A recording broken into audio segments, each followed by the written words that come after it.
So this one's called What About October the 7th? History did not start on the 7th of October. Over a century of vital context, leaders and media gloss over, with no mention of British colonialism or the Balfour Declaration, no talk of Britain's active role throughout all the terrorisation. Tell us about the Nakba in 1948, 15,000 Palestinians slaughtered in the name of Israel's state.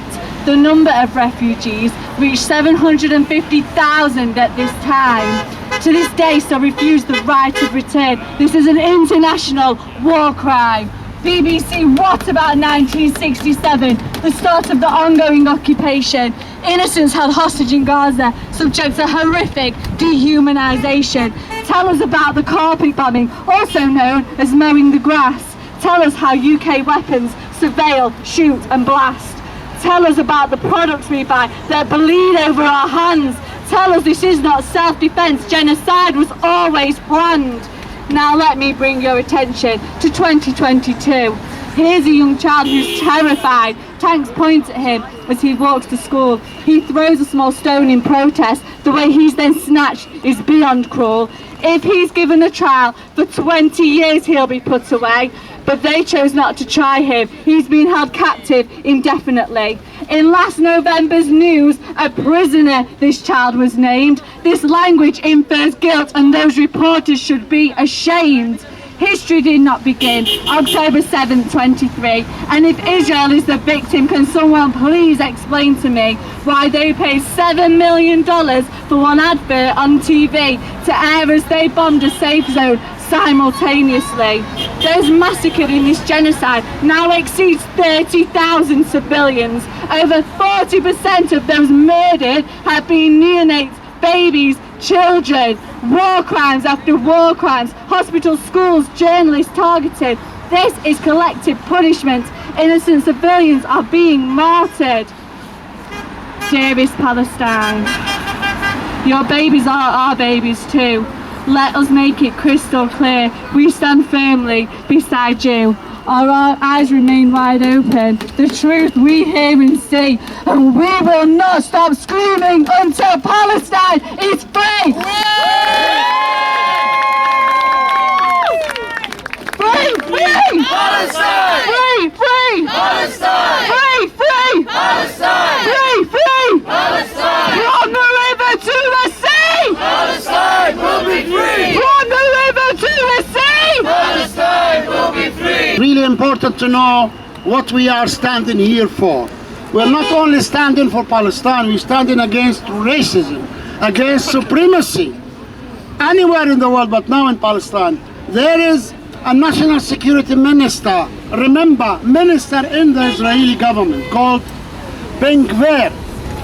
There was a 12-year-old Palestinian boy crossing the road, and he was hit in the head by a sniper. Remember his name, Rami al-Ajuri, and he was left in the road for a while. And now, after being exposed by so many of the good journalists that take photos and take videos, the Israelis are pretending that they are carrying out an investigation. A 12-year-old child crossing the road, hit in the head by a sniper deliberately, and then the minister in the government says this soldier should be given a medal. That is what we are fighting against. That's what we are fighting against. This very minister said that this is not a child. Every Palestinian, child or not, is a terrorist, and every Palestinian is a legitimate target. Now we are talking about people in power. We are talking about a man who can make things happen in Israel, a man who can arm the colonial settlers, and he did in the West Bank. Let's not forget the West Bank and what's happening to Palestinians in the West Bank. Farmers, civilians, people going to their work, they're attacked.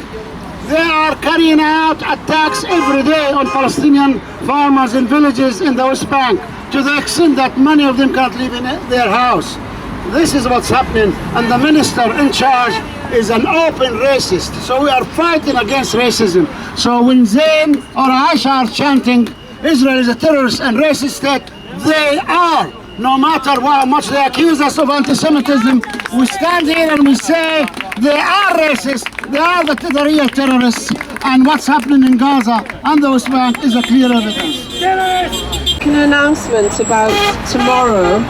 At 11 o'clock we're assembling behind Waitrose for another mobile boycott rally, going into shops and supermarkets to say that we do not want Israeli products on any of our shelves. I'm pleased to be able to tell you that there has been a success in Sheffield. We all should know it, and we all should thank the people concerned. Aldi, the one near Waitrose, we've been in there, we've explained to them about dates from Israel and Coca-Cola.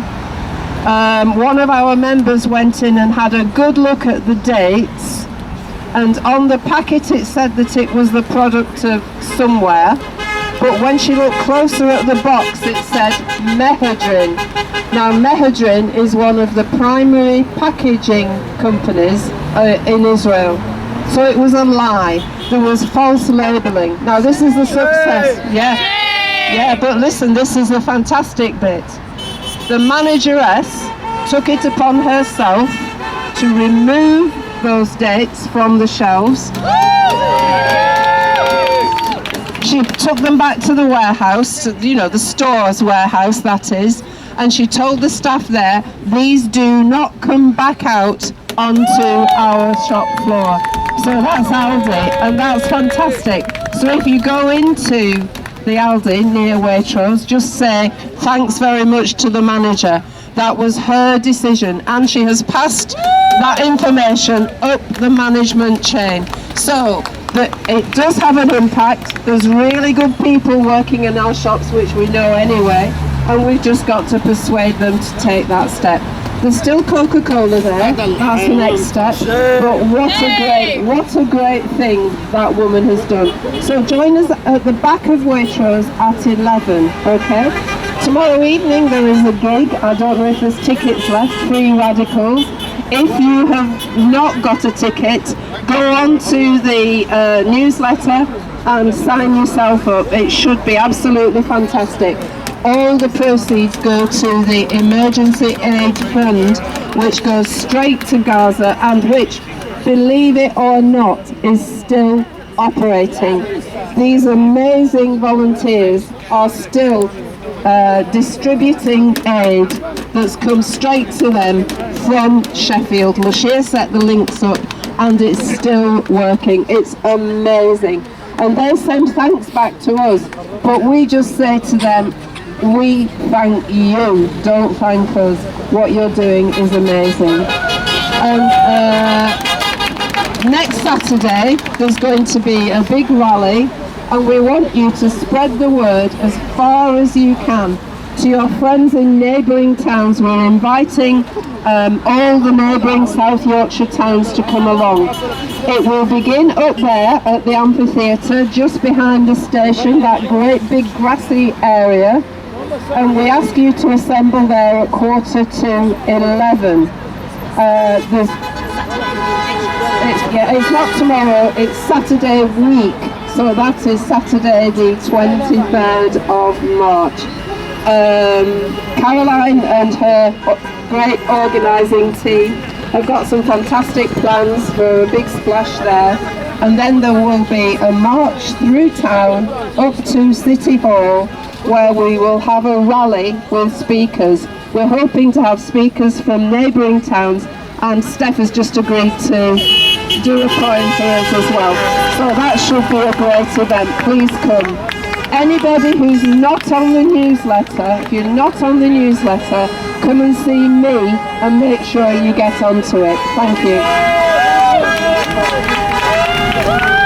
سلام سلام سلام لغزة سلام سلام سلام لغزة سلام سلام سلام لغزة سلام سلام